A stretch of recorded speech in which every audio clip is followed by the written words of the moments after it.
Extra marital అఫైర్స్కి సంబంధించి ఎవరైనా అట్లా విచ్చలవిడిగా తిరుగుతుంటే ఒకప్పుడు సమాజం అంటే భయపడేవాళ్ళం.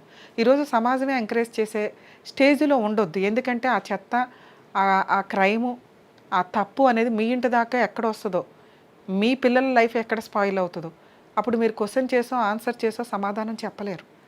దయచేసి దీన్ని ఎక్కడికక్కడ కంట్రోల్ చేయడం, మీ అక్రమ సంబంధాలు ఏమన్నా ఉంటే మీరు ఇంట్లో చూసుకోండి.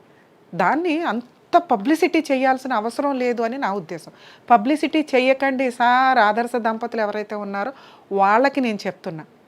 మీ పర్సనల్ లైఫ్ ఎవరు టచ్ చేయరు, టచ్ చేయకూడదు అంటే మీ ఇంట్లో మీరు ఏడవండే తప్ప బయట అందరిళ్ళల్లోకి వచ్చి ఇలా ఒక ప్రొసీడింగ్స్లో వీడియోలు చేసుకుంటూ మీరేదో యాక్టివ్గా ఆనందంగా చక్కగా ఉన్నారని చూపిస్తే దానికి అట్రాక్ట్ అయ్యే వాళ్ళు చాలామంది ఉంటారు.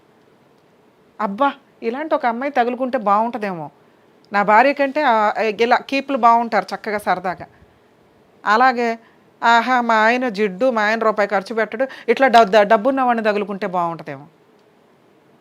ఇక మ్యారిటల్ రిలేషన్కి ఇదే ఉంది, మెల్లగా మ్యారిటల్ రిలేషన్ ఆపేద్దాం. ఇదే నెక్స్ట్ జరిగేది. ఇప్పటికే కేసులకు పెళ్లి చేసుకోలేక భయపడి చేస్తున్నారు జనాలు. ఇక నుంచి ఈ ఎక్స్ట్రా మ్యారిటల్ అఫైర్స్ మీద మళ్ళీ నాకు తెలిసి అన్ని స్టేట్లలోనూ కొంచెం దరిద్రం ఎలాగే ఉంది. కుటుంబ వ్యవస్థ, ఇండియా అంటే రెస్పెక్టు అవన్నీ మెల్లగా పోతే ఊరుకోరు కాబట్టి ఏదో సందర్భంలో మళ్ళీ రియలైజేషన్ వచ్చి కొంచెం స్ట్రాంగ్ కేసులు పడే టైంకి మీ లైఫ్ ఫట్మని స్పాయిల్ అయిపోతుంది.